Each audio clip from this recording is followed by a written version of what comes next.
Assalamualaikum warahmatullahi wabarakatuh. Bertemu lagi dengan Listria Channel. Kali ini kita akan membahas tentang koordinat kartesius yang merupakan materi dari kelas 8 pada semester ganjil. Kita tahu tentang koordinat kartesius. Apa itu koordinat kartesius? Koordinat kartesius adalah perpotongan dua garis koordinat yang saling tegak lurus. Seperti ini. Pada sistem koordinat kartesius, garis horizontal ini kita sebut sebagai sumbu X. Sedangkan garis yang tegak lurus itu kita sebut sebagai sumbu Y. Letak suatu titik dalam sistem koordinat kartesius itu biasanya ditulis dengan X, Y. Di mana X ini adalah absis, sedangkan Y ini adalah ordinat. Oke.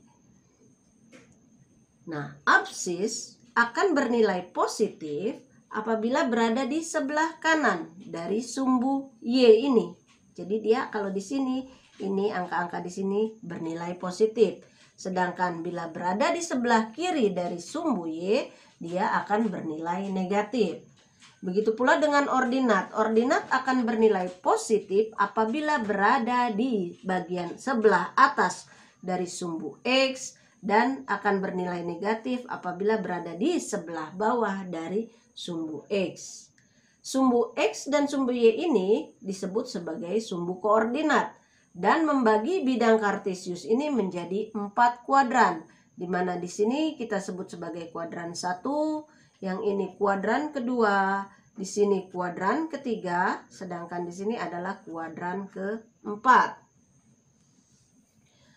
Bangun datar bisa dibentuk di dalam bidang kartesius ini. Nah, bangun datar dibentuk oleh 3 titik atau lebih yang tidak segaris. Jadi kalau kita meletakkan titik ini dalam posisi seperti ini kita sebut segaris, dia tidak akan membentuk bangun datar, melainkan membentuk sebuah garis. Tetapi apabila kita meletakkan 3 buah titik yang tidak segaris, itu bisa membentuk sebuah bangun. Misalkan Ibun punya 3 titik di sini, di sini, di sini. Nah, ini tidak satu garis ya. Jika titik-titik ini kita hubungkan, nah seperti ini, maka dia akan membentuk sebuah bangun datar. Kalau 3 titik maka dia akan membentuk segitiga. Tapi kalau ada 4 titik dia akan membentuk bangun segi 4 dan seterusnya.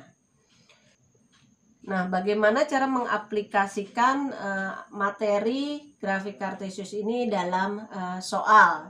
Kita ambil contoh di sini. Contohnya adalah gambarlah titik P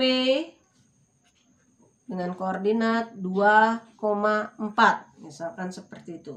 Nah, untuk menentukan letak titik P 2,4 ini pada bidang koordinat, maka langkah pertama buat dulu garisnya, garis koordinatnya. Lalu mulailah melangkah dari titik O. O ini adalah sumbu pusat dengan koordinat 0,0 di sini ya. Sumbu pusat, melangkahlah dari titik O sejauh 2 langkah ke arah kanan. Kenapa 2 langkah? Karena di sini diminta absisnya ada 2 di sejajar sumbu X gitu ya.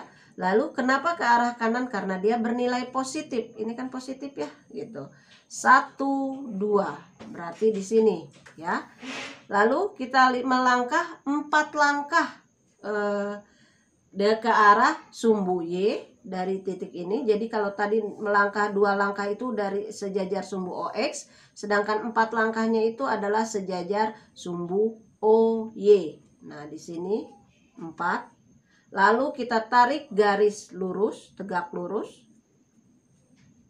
sehingga kita temukan suatu titik pertemuan atau perpotongan dari 2 garis itu. Disinilah kita tentukan titik P dengan koordinat 2,4. Demikian materi kita kali ini. Jangan lupa di like, komen, share, dan subscribe. Sampai jumpa di next video di Listria Channel. Wassalamualaikum warahmatullahi wabarakatuh.